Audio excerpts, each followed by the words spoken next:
John had a long look at his new house. Ever since he secured his job at the research facility, it had been hard to find somewhere to live close by. There weren't any available places in the town, as it was a rural area and hardly anyone came through there. But after some searching, he managed to find some place near the outskirts. To his surprise, the place was a much better option than the ones in town had been. Not only was it cheaper, but also more spacious. True, it was in a rather isolated spot, with no neighbouring homes close by, but John didn't mind that.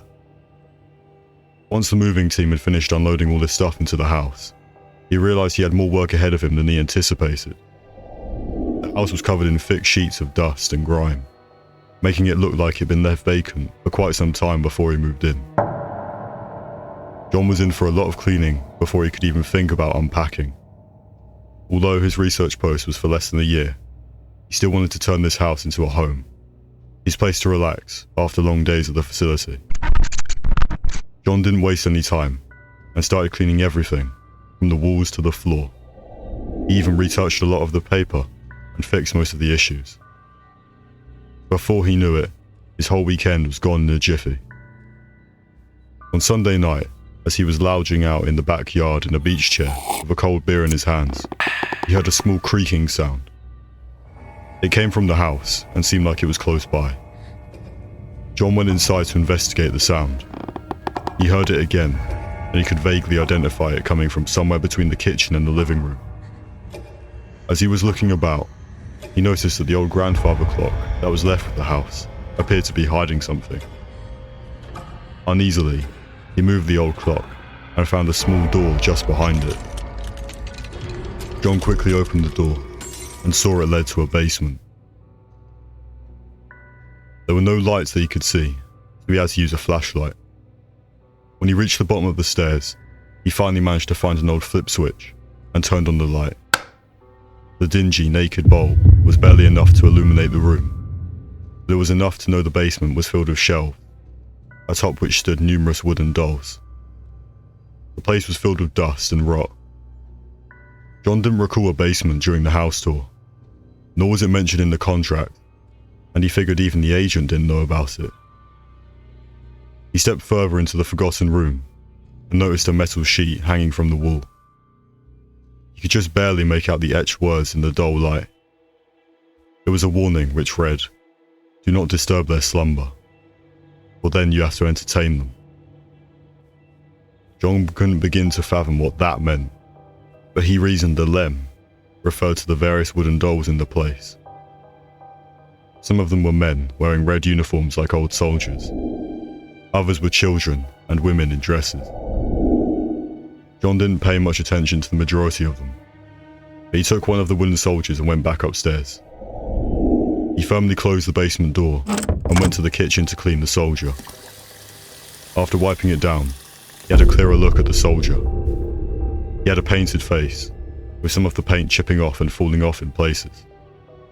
He didn't mind the look, finding something rustic in it, and placed the figurine on the living room table and went about his night.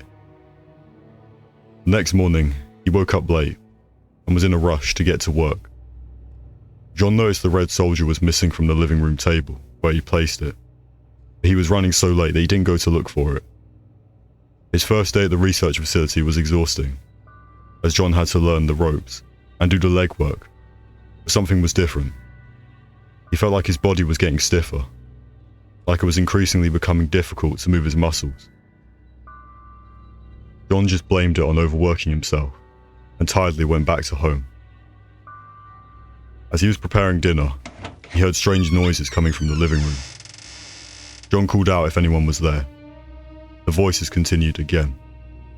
He quickly ran up to confront whoever it was. Just as he reached the living room, the voices stopped. No one was there, other than the red soldier he'd kept there, but something was odd about it. Its eyes were painted red now, and all the chipped and faded paint had been restored, as if someone had come and revived it. Suddenly, the lights went out. The voices he heard came back and redoubled in volume. It sounded like a group of people were chanting something in low-pitched voices. John panicked and took his phone's flashlight out. he saw something in front of him that sent his gut sinking, and a cold chill overwhelmed him. A man was standing in front of him, wearing a red uniform, like that of an old soldier.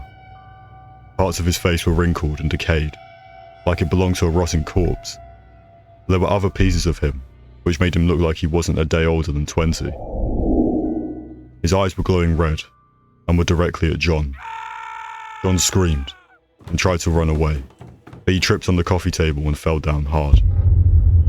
For a split second, the lights came back on again, and he saw the whole room was filled with dozens of these soldiers.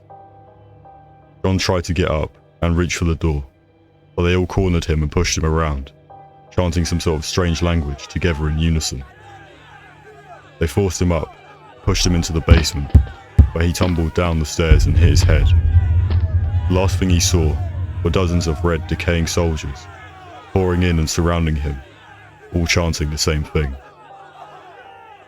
John woke up from the nightmare and was relieved to see himself in the living room. He relaxed. It was all just a bad dream. But that quickly changed when he realized, although he was in the living room, it wasn't like how it used to be. His vantage point was from the top of the coffee table, and his surroundings seemed to tower over him. He was tiny. He couldn't move his body or barely look around. Out of the corner of his eye, he saw the faint reflection of himself on the TV screen, and saw that he had turned into a wooden, red soldier. Subscribe today, or beware.